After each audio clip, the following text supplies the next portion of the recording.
Olá, meus irmãos, me saúde na paz do Senhor Jesus. Hoje, aqui, para meditarmos em mais uma parte, mais uma mensagem da epístola, tem um papel aqui, da carta, da epístola de Tiago, né?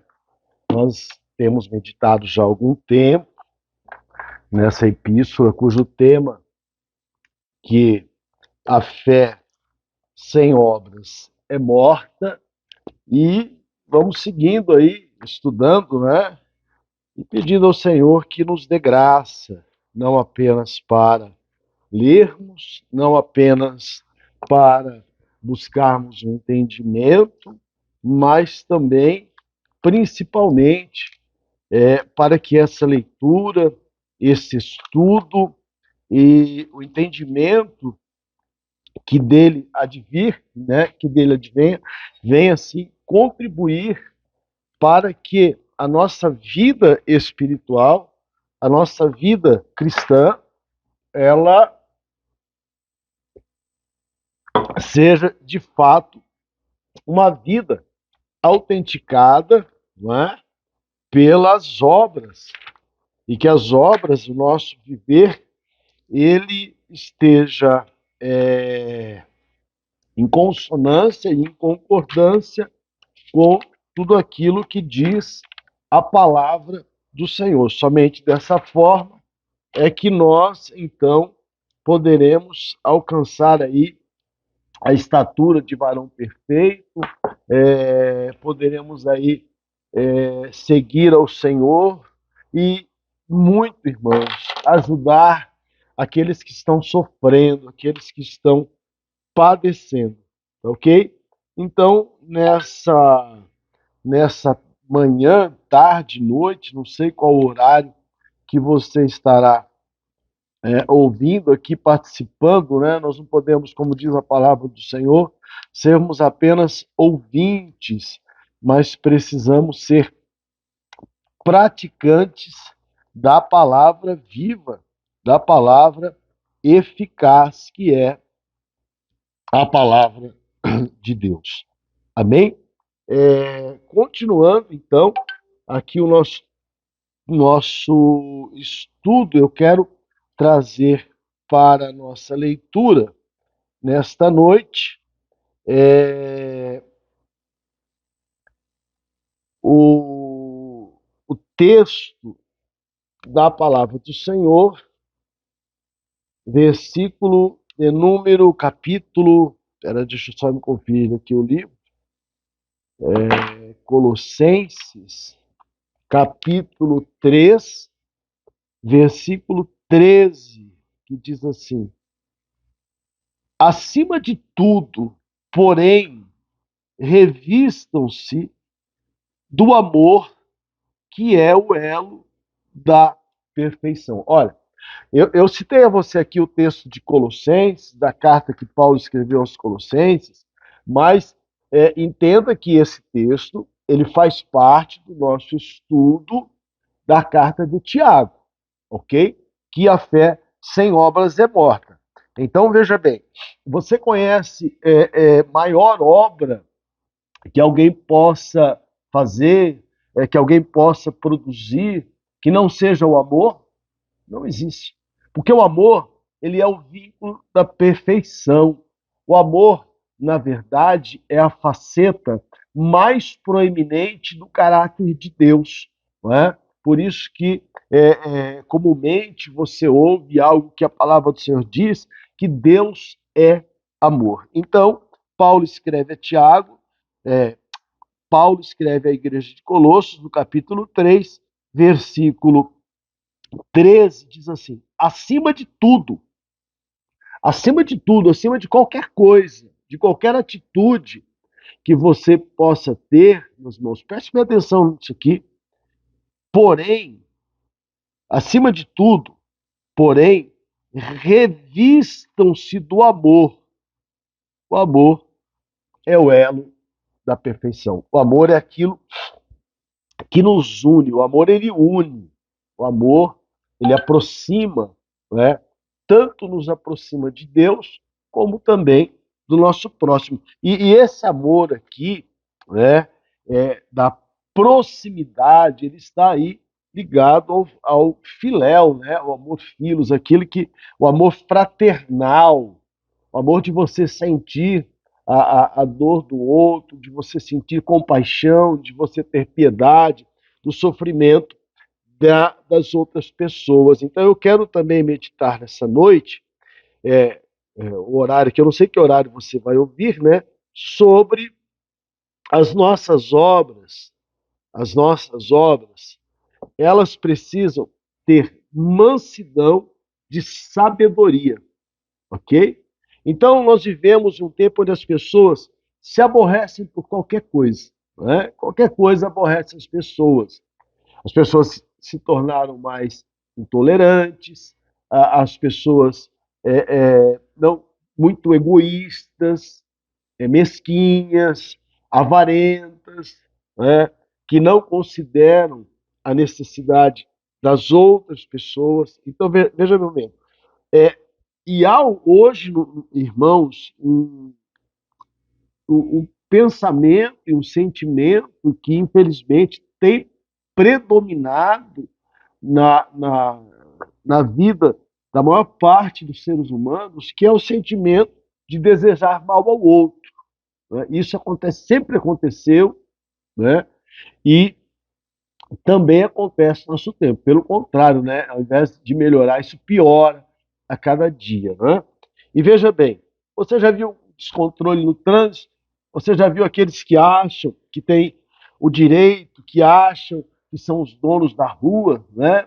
Se você tem que tomar cuidado, e até mesmo, né, na própria autoescola, você aprende a direção defensiva. O que é uma direção defensiva? Você dirige para os outros. Você dirige para se proteger dos outros, na verdade. Né? Porque se você não tomar cuidado, o outro passa em cima de você. Então nós não podemos agir dessa forma. Nós não podemos pensar dessa forma. Às vezes, eu digo, às vezes estou dirigindo, irmãos, e a pastora, as crianças comigo, sabe o que eu faço? Muitas vezes, eu encosto o carro e deixo a pessoa ir. Porque é melhor, porque você não sabe quem é que está atrás, quem é que está dentro do outro carro. Você não sabe aquilo que aquela pessoa pensa, você não sabe aquilo que aquela pessoa sente, você não sabe qual é o momento que ela está vivendo. Né? E você, com base em tudo isso, não sabe quais podem ser as ações e as reações daquela pessoa. Então, ao invés de ficar disputando o espaço aí no trânsito, deixa ir, encosta, deixa passar e vai embora. Né? E você segue o seu caminho, tá ok? Então, nós precisamos, e isso está, aquilo que Tiago traz para as nossas vidas, quando ele fala da fé alicerçada nas obras, quando ele está falando isso, quando ele está chamando o povo de Deus, chamando a igreja para que tenha uma fé alicerçada nas obras, esse alicerce, ele está baseado no amor, ok? E o que ele diz? Nós precisamos ter tolerância, nós precisamos ter amor, ter bondade, ter benignidade, ter mansidão, ter longanimidade no nosso coração, que isto está em concordância com aquilo que Paulo diz quando escreve aos Efésios, que nós precisamos ser imitadores de Deus, como filhos amados. Então, também aqui na carta de Tiago, eu quero destacar aqui para você, no capítulo que nós estamos meditando, só um instantinho aqui, da carta de Tiago, 3,13, quero ler aqui para você, ele diz assim: quem é sábio, preste bem atenção, quem é sábio em quem é sábio e tem bom entendimento entre vocês ou entre vós, que o demonstre por seu bom procedimento, ou seja, pela sua atitude, mediante obras praticadas com a humildade. obras praticadas com a humildade, obras praticadas com mansidão de sabedoria. Ele, o apóstolo Tiago, ele nos convida a essa reflexão. Ele nos convida. Nesse tempo onde, sabe, irmãos, as pessoas estão, aí já disse aqui, não vou voltar ao comentário, tão longe de Deus, onde as pessoas, né, são cada vez mais egocêntricas, e até eu tenho uma tese aí, isso é por uma outra hora, né, a marca da besta, os 666, 6 é o número do homem. O homem foi criado no sexto dia. 6 é o número imperfeito, 7 é o da perfeição, que é quando Deus completa a obra da criação e ele descansa. Você está entendendo? E quando você olha para esse tempo, e eu só vou abrir esse parênteses aqui, né? A palavra do Senhor diz que tem que ter a marca nas mãos e na testa. Olha, se você fazer uma analogia aqui bem simples, a testa é a cabeça, é o pensamento, é o pensamento. E as mãos refletem, simbolizam obras, ações, atitudes. E esse pensamento e essas ações do nosso tempo, elas estão muito longe de Deus. É um tempo em que o homem prioriza a si mesmo. É um tempo em que o homem cada vez está mais longe de Deus. E por estar longe de Deus, o homem cada vez mais prioriza as obras e os sentimentos da carne. Então veja bem, o que são obras em mansidão de sabedoria? O que são essas obras? Amor, cordialidade, solidariedade, né? São valores éticos absolutos reclamados no Evangelho. Ouçamos a sua voz, ouçamos a palavra do Senhor. O Evangelho, né, são as boas novas de salvação, irmãos. São as boas novas. As boas novas de salvação, elas conduzem o homem à transformação, à mudança, a uma nova visão de vida, a uma nova visão de mundo, a uma nova visão do ser humano, do seu semelhante, do seu próximo. Haja vista que, resumindo, as palavras de Deuteronômio, Jesus disse que o primeiro mandamento, quando questionado, e grande mandamento, é amar a Deus sobre todas as coisas. É amar a Deus sobre todas as coisas. E o segundo, perdão, e o segundo grande mandamento, diz Jesus, é semelhante a esse: amar ao teu próximo como a ti mesmo. Então é muito simples, há uma simplicidade. Não obstante, o apóstolo Paulo escreve aos Coríntios, né, capítulo 1, primeira carta aos Coríntios, Paulo diz assim: eu temo que vos afasteis da simplicidade que há no Evangelho de Cristo. Eu temo que vos afasteis, ou seja, o que é que Paulo está dizendo? O que ele está dizendo? O Evangelho de Cristo é simples. A palavra de Deus, ela é simples. Então nós precisamos ter esses cuidados. Por quê? Só um instante.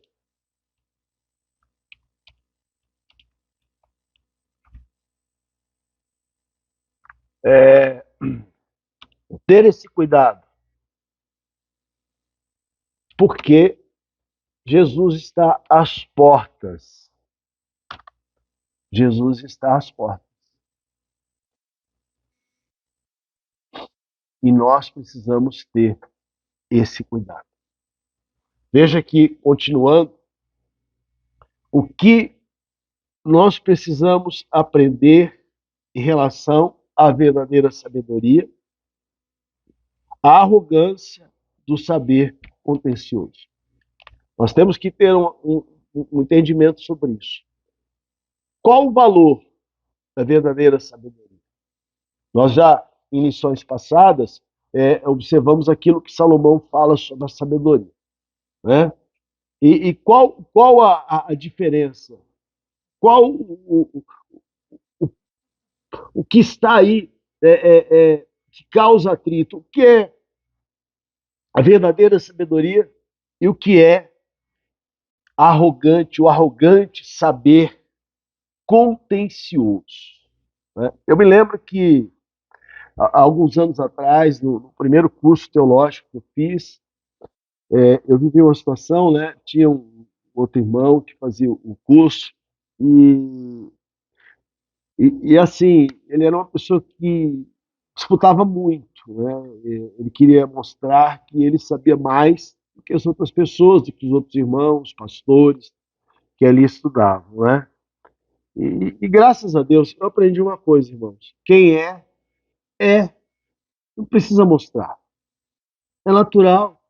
O brilho do sol é o brilho do sol. Ninguém, o sol não precisa falar, ei, estou brilhando aqui, sou o sol. Não, ele é o sol. A lua é a lua. Não é? O sol não vai brilhar à noite. A lua é a lua. E certa feita ele me chamou para um debate. Vamos debater, ver quem sabe mais. Eu disse, irmão, ô meu irmão, deixa eu dizer algo a você. Presta atenção. Eu gosto de meditar na palavra do Senhor. Eu gosto de estudar a palavra do Senhor por dois motivos. Primeiro, para ter um entendimento verdadeiro do que é servir a Deus. Porque Jesus disse que não adianta nada nós ganharmos o mundo inteiro e perder a nossa alma. Não adianta nada. Não adianta você ganhar 1 milhão de pessoas e ir para o inferno. Não adianta. Então nós precisamos ter esse entendimento. Veja que na segunda carta aos Coríntios, capítulo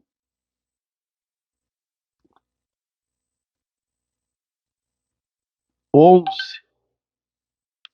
versículo 3, diz assim: eu receio e quero evitar, é que assim como a serpente enganou Eva com astúcia, a mente de vocês seja corrompida e se desvie da sua sincera e pureza da devoção a Cristo. Os irmãos, nós precisamos, aí continuando, né, de ser, em segundo lugar, irmão, em segundo lugar, primeiro, por conhecer mais a palavra de Deus e querer conhecer mais de Deus e evitar ser enganado pelas vãs filosofias, como Paulo diz aos Colossenses, também aos Gálatas, alertando, quando diz assim, olha, insensato Gálatas, quem vos ensinou? Quem vos ensinou, não é? A partir, a seguir outro evangelho? Quem? Né, quando eles começaram a introduzir na doutrina, no Evangelho de Cristo, elementos do judaísmo. Então, vamos lá. E aí, dizendo assim, em segundo lugar, irmão, eu não estudo a palavra de Deus para competir com ninguém, porque não quero ser melhor que ninguém. Eu estudo a palavra de Deus para a minha edificação diante do Senhor, para conhecer mais o Senhor, para não ser enganado, em segundo lugar, para poder compartilhar a verdade com outras pessoas e conduzi-las ao reino dos céus, ok? Então, em relação ao valor da verdadeira sabedoria e a arrogância do saber contencioso, que é esse caso, por exemplo, a pessoa quer impor o seu saber, né? Isso leva a contenda, não é verdade? Então, nós precisamos aprender a administrar a sabedoria. Administrar. Da mesma forma como você administra as suas finanças, a sua casa, a sua relação familiar, porque a gente precisa administrar. Tem horas que você tem que ceder, tem hora que o outro cede, para que haja um comum acordo, para que todos vivam bem. É assim que funciona a nossa vida. Nós precisamos aprender. Então, a sabedoria que Tiago menciona assinala, ela mostra a vontade de Deus para a vida do ser humano. Paulo também diz isso. quando escreve aos Romanos, um texto áureo, um texto tremendo da palavra do Senhor, em Romanos capítulo 12, versículo 2, Paulo diz assim: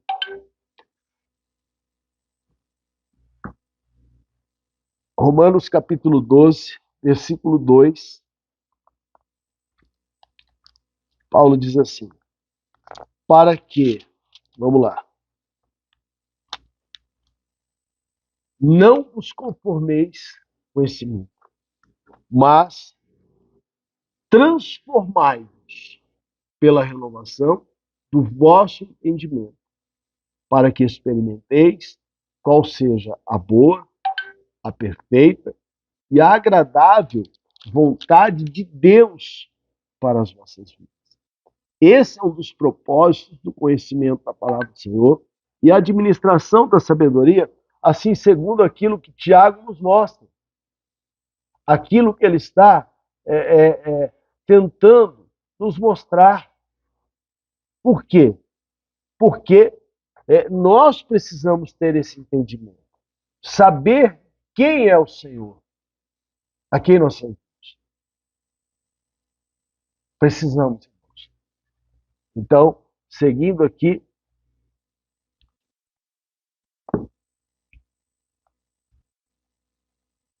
uma vez que Deus nos dá sabedoria, e Tiago disse que nós devemos pedir se alguém tem falta, né? Essa sabedoria, ela passa a fazer parte da natureza, do caráter cristão de uma pessoa. E pela ação do Espírito Santo, que vai lapidando o ser humano, essa pessoa passa a ter um novo pensar, um novo sentir e, por consequência, um novo agir.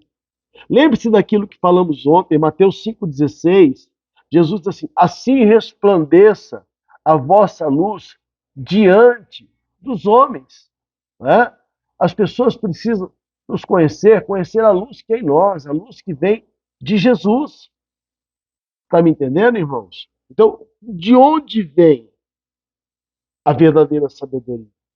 Aquilo que nós exalamos, a sabedoria que nós exalamos, é a verdadeira sabedoria? É a sabedoria que vem de Deus? Ou é apenas algo que vem, está baseado aos nossos achismos, né?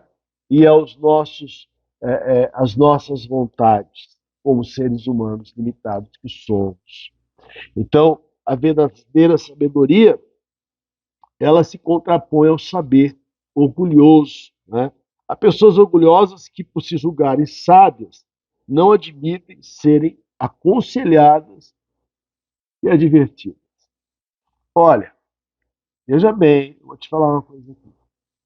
Eu sou de um tempo, quando eu me converti, que o pastor, na hora do culto, ele chamava a atenção de qualquer irmão, com uma boa, com amor.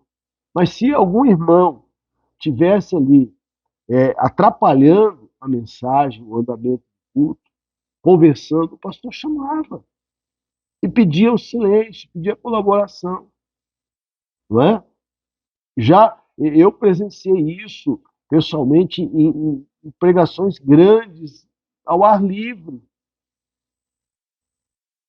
Pastora, né, é uma pastora muito conhecida do Ministério Grande do Brasil, chamaram a atenção de pastores que estavam conversando durante a pregação. E então nós precisamos entender isso. O próprio Jesus, quando Pedro acha que sabe muito, né, quando ele quer demonstrar o sabor, e isso aqui cai bem aqui, vem bem de encontro, né? Aquilo que a gente está falando entre a verdadeira sabedoria e o saber contencioso aí, arrogante, né? Porque lá em Mateus, quando aqui, Jesus pergunta, questiona a respeito. Então nós precisamos ter esse entendimento. Ali, então, quando Jesus faz aquele questionamento sobre quem diziam os homens ser o filho do homem, e Pedro ali, depois dos discípulos terem respondido, uns dizem que o Senhor é João Batista, outros que o Senhor é um dos profetas, né, Jeremias. né? E aí Jesus, porque Jesus não queria saber naquele momento quem os homens, as outras pessoas, achavam que ele era. Não era essa a intenção de Jesus. Não era isso que Jesus estava buscando.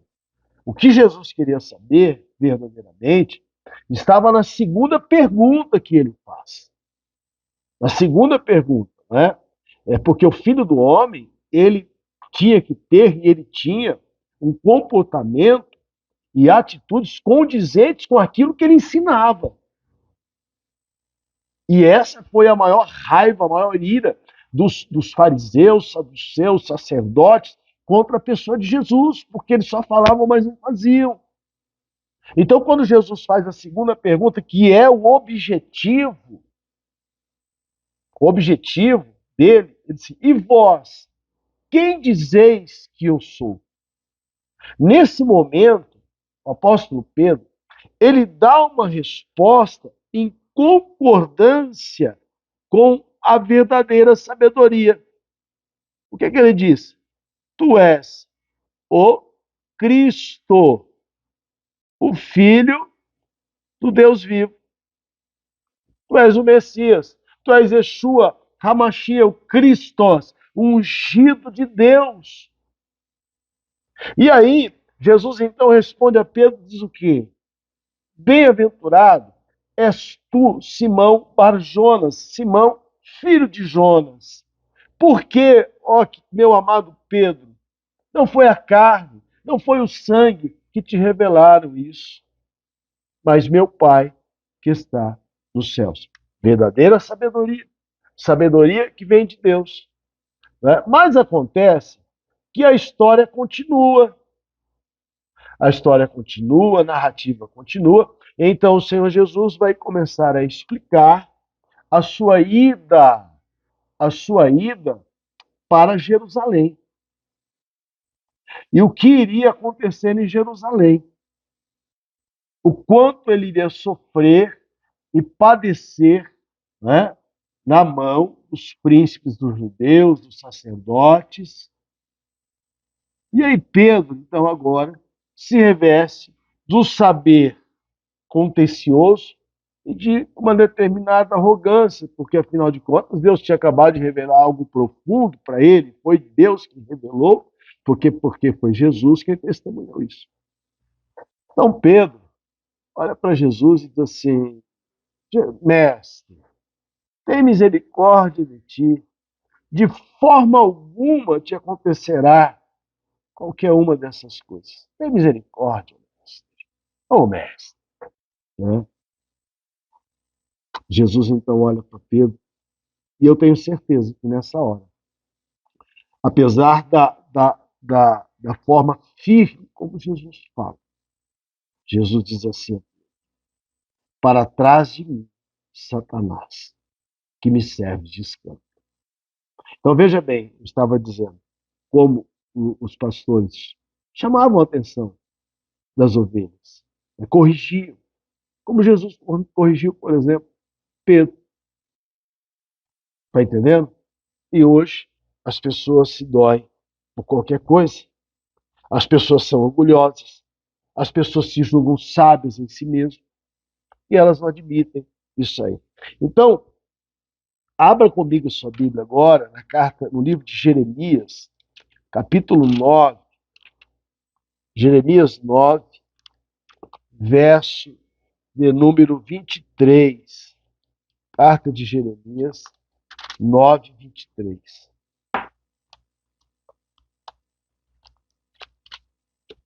Diz assim: assim diz o Senhor, não se glorie o sábio em sua sabedoria, nem o forte em sua força, nem o rico em sua riqueza.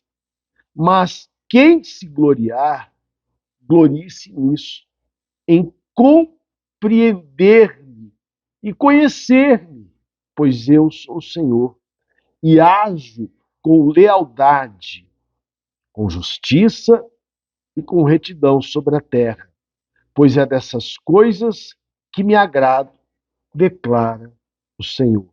Do que Deus se agrada? Do que Deus se agrada. Lealdade, justiça e retidão. Está aqui, né? Então, o profeta Jeremias deixa claro aqui de quais coisas Deus se agrada e aquilo que Deus anseia, aquilo que Deus quer de nós. Olha, não existe, agora falando aqui, né, as pessoas que servem a Deus, e para qualquer pessoa nesse mundo, que seja tão sábia que não tenha ou que possa abrir mão da necessidade de ser aconselhado. Irmãos, nós precisamos ter na nossa mente algo. Estamos caminhando para atingirmos a estatura de varão perfeito. Nós estamos caminhando para isso. Quando o povo quebra a aliança com o Senhor, no capítulo 11 do livro de Jeremias, versículo 14, o Senhor dá uma palavra dura a Jeremias. Dura. Porque qual foi a razão disso? A obstinação do povo, das pessoas, a arrogância do saber, o desprezo pelos profetas, e no caso pelo profeta Jeremias, que era aquele que falava em nome do Altíssimo, a contratação de falsos profetas para profetizarem aquilo que lhes era agradável, para que concordassem, ou que não denunciassem, principalmente aquilo que os reis estavam fazendo. Como o último rei, antes da deportação para a Babilônia, o rei Zedequias, que ao ser deportado, o rei Nabucodonosor olha e pergunta assim a ele, fala assim para ele, fala assim, o rei Zedequias, quem são esses dois moços formosos que estão aí do seu lado? Aí o rei diz assim, esses são meus filhos. Então o rei Nabucodonosor diz assim, olha bem para eles, porque é a última coisa, é a última vez que você os verá no céu. Eles são mortos, os olhos de Zedequias são curados. Ele fica cego. Então essa obstinação, quando Jeremias está aí prevendo, profetizando o que viria a acontecer, o Senhor vem a Jeremias e diz assim no capítulo 11, versículo 14, e você, Jeremias, não ore em favor desse povo, nem ofereça súplica ou petição alguma por eles, porque eu não virei quando clamarem a mim na hora do mal. O rei Salomão, ele ora a Deus pedindo sabedoria para entrar e para sair durante o povo de Deus. Ou seja, para governar o povo do Senhor. Salomão sabia da sua limitação. Salomão sabia que o que ele estava herdando era algo muito grande. Ele era sucessor do grande rei Davi, do homem que tinha o coração conforme o coração de Deus, e isso dito pelo próprio Senhor ao profeta Samuel, que foi o último juiz, o primeiro profeta, aquele que ungiu os dois primeiros reis de Israel. Então Salomão sabia que ele estaria literalmente lascado para fazer aquilo que Deus tinha lhe ordenado e o trono que ele tinha herdado. Então, no capítulo 1, no segundo livro de Crônicas, versículo 10, quando Deus diz a Salomão, no versículo 7, diz assim: naquela noite, Deus apareceu a Salomão e lhe disse: peça-me o que quiser e eu lhe darei.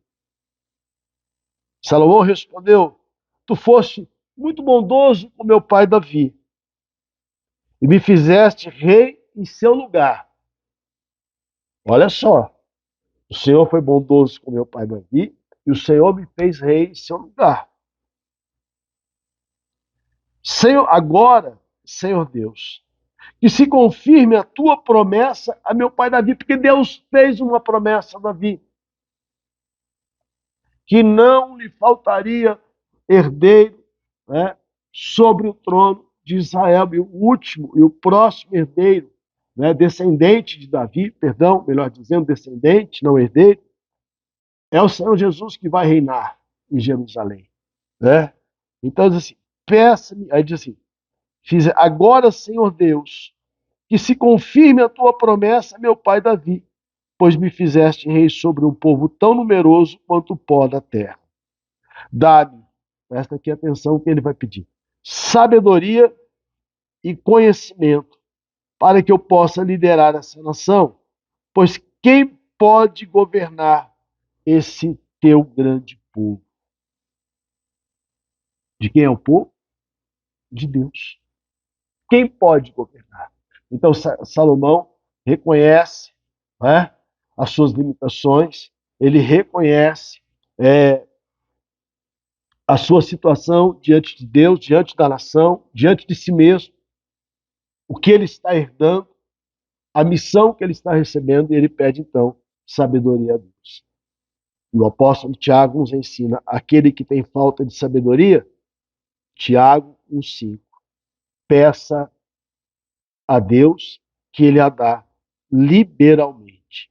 Amém, meus irmãos? Então a gente fica por aqui hoje, mais essa parte de estudo da carta de Tiago. Eu quero orar por você. Deus eterno, maravilhoso Pai, Deus de Abraão, Isaac e Jacó, nós oramos nesse momento. E eu te peço, Senhor, que acima de tudo, o Senhor nos ajude a viver uma vida santa, irrepreensível, agradável aos teus olhos. Que o Senhor nos ajude a superar as nossas fraquezas, as nossas falhas, as nossas limitações, e que o teu nome, Senhor, seja louvado, exaltado e glorificado através das nossas vidas. Peço ao Senhor, pela vida de todos os meus irmãos, aqueles que se encontram doentes, hospitalizados, enfermos, desenganados dos médicos, que o Senhor os abençoe, que o Senhor os proteja, que o Senhor nos livre, meu Senhor, de todo perigo, de todo mal. Abençoa, Senhor, eu te peço, a vida, meu Deus, de todos aqueles que têm nos ajudado, têm ofertado, contribuído para a manutenção e sustento da tua obra. Repreenda de suas vidas toda ação do devorador, da locusta, do ligador, do gafanhoto, do portador. Abra, ó Pai, as janelas dos céus e prospere-os, ó Pai, em todo bom caminho, Senhor. Em nome de Jesus, enche os celeiros, transborda os lagares, multiplica o alimento, não dispensa o salário, de forma especial e sobrenatural. Abençoa a casa, a empresa, o negócio, a aposentadoria, a pensão, a fonte de renda, os currículos, as carteiras de trabalho, as causas da justiça, os processos de aposentadoria. Sê com o teu povo, Pai. Em nome de Jesus, Pai. Teu nome seja louvado, para que teu nome seja exaltado e glorificado na vida de cada um. Em nome de Jesus. Amém. Meus irmãos, a gente fica por aqui. Fiquem todos na graça, na paz do Senhor. Que Deus abençoe. Pelo amor de Deus, a graça do nosso Senhor Jesus Cristo. Eu te escolhi, tu és meu servo, meu servo.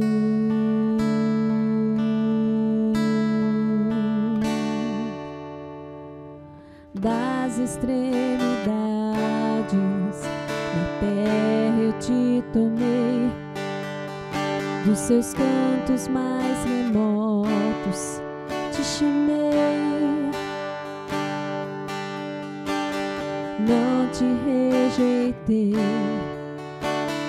eu te escolhi, tu és meu servo, meu servo.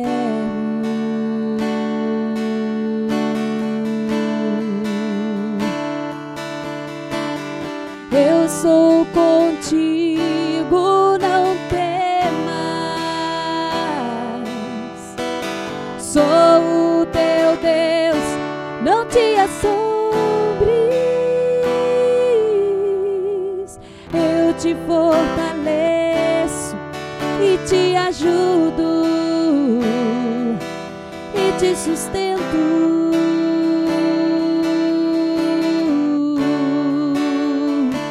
Com minha destra fiel.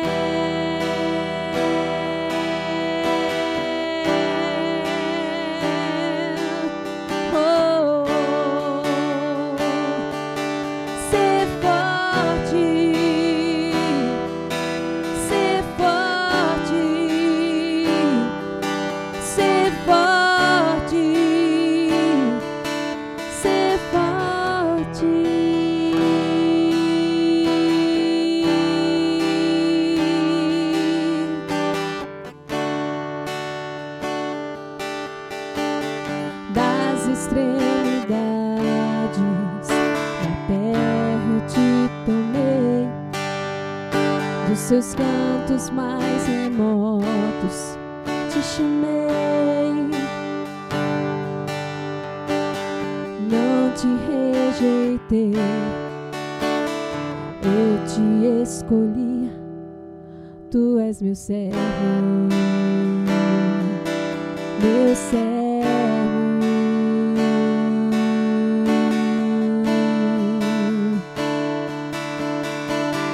Eu sou contigo, não temas. Sou o teu Deus, não te assombres. Eu te fortaleço e te ajudo e te sustento.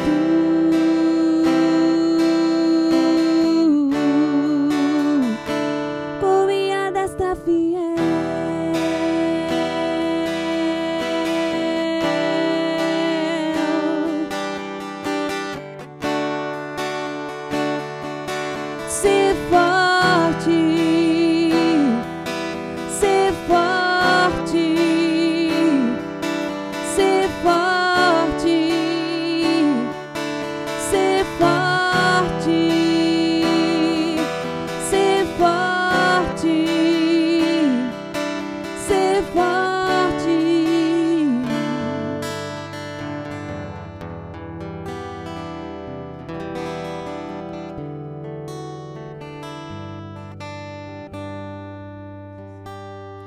Das extremidades da terra eu te tomei, dos seus cantos mais remotos te chamei. Não te rejeitei, eu te escolhi, tu és meu servo, meu servo.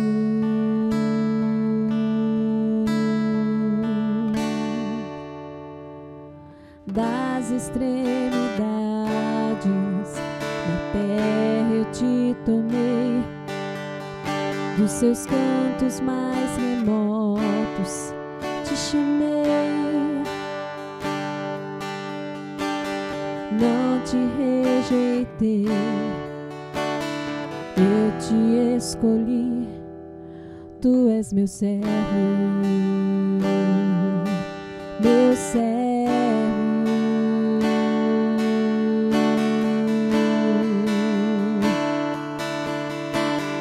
Eu sou contigo, não temas. Sou o teu Deus, não te assombres. Eu te fortaleço e te ajudo e te sustento.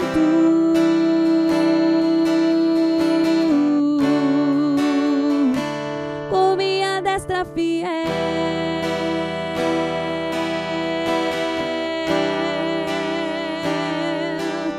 Oh, ser forte, ser forte,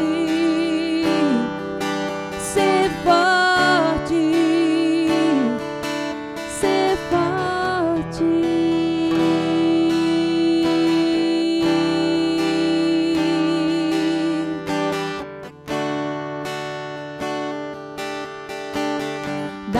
extremidades da terra eu te tomei, dos seus cantos mais remotos te chamei, não te rejeitei, eu te escolhi, tu és meu servo, meu servo.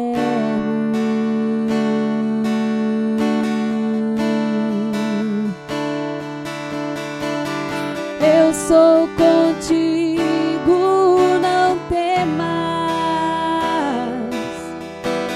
Sou o teu Deus, não te assombres.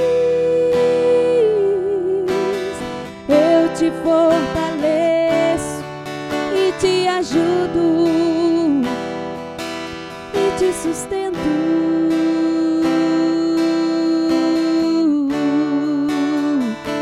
Com minha destra fiel.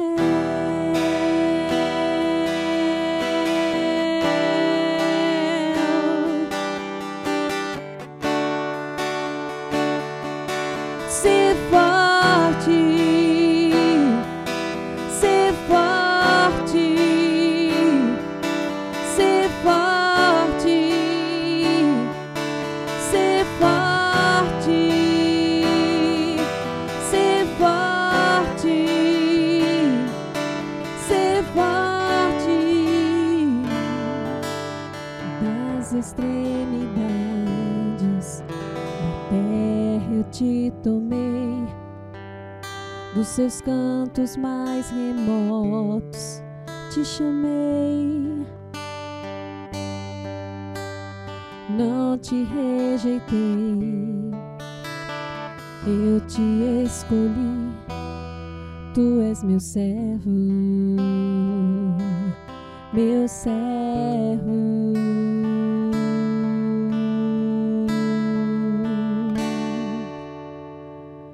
Das extremidades da terra eu te tomei, dos seus cantos mais remotos te chamei,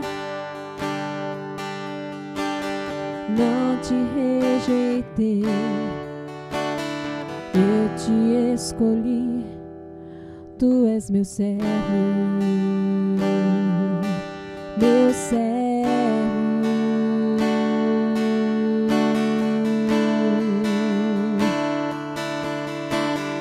Eu sou contigo, não temas. Sou o teu Deus, não te assombres. Eu te fortaleço e te ajudo e te sustento.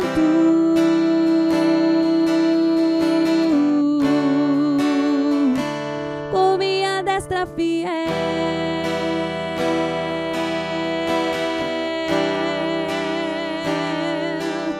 Oh,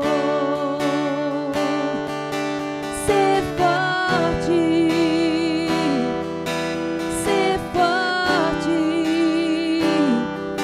ser forte, ser forte.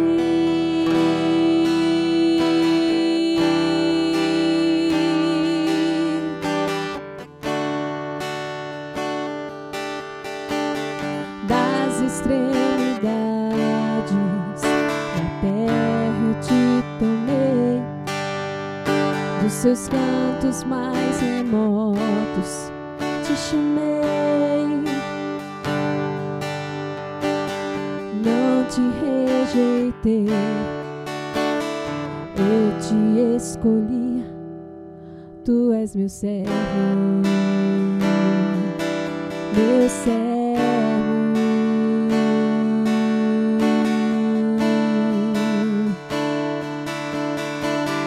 Eu sou contigo, não temas. Sou o teu Deus, não te assombres.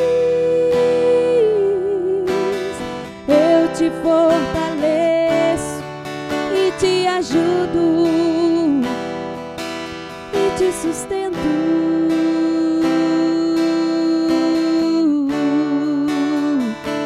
Com minha destra fiel.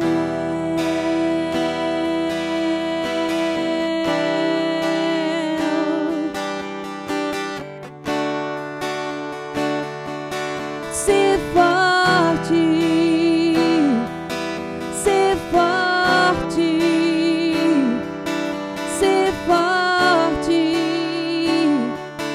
ser forte,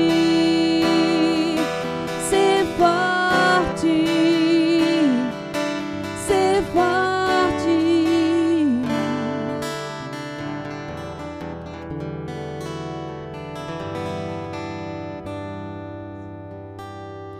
Das extremidades da terra eu te tomei, dos seus cantos mais remotos te chamei. Não te rejeitei, eu te escolhi, tu és meu servo, meu servo.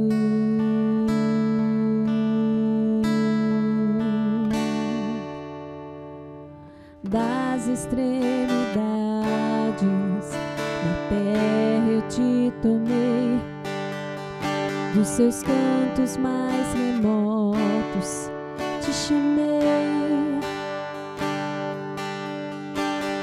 Não te rejeitei, eu te escolhi, tu és meu servo, meu servo.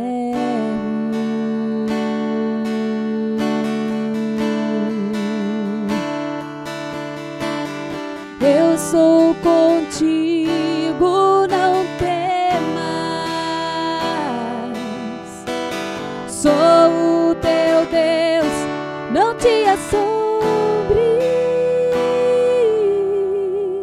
Eu te fortaleço e te ajudo e te sustento.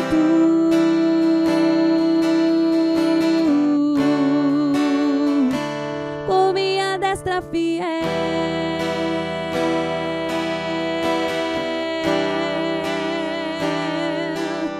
Oh,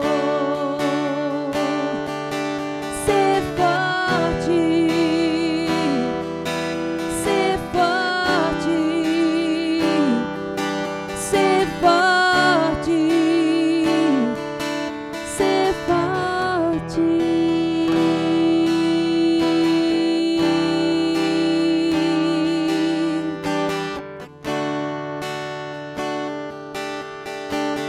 Das extremidades da terra eu te tomei, dos seus cantos mais remotos te chamei. Não te rejeitei, eu te escolhi, tu és meu servo, meu servo.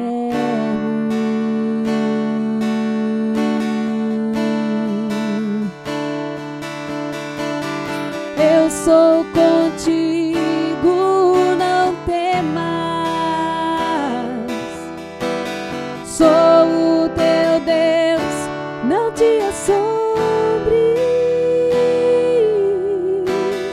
Eu te fortaleço e te ajudo e te sustento.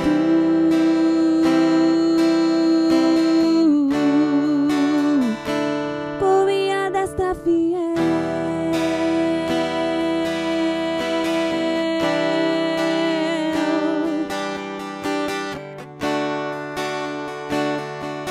Ser forte, ser forte, ser forte,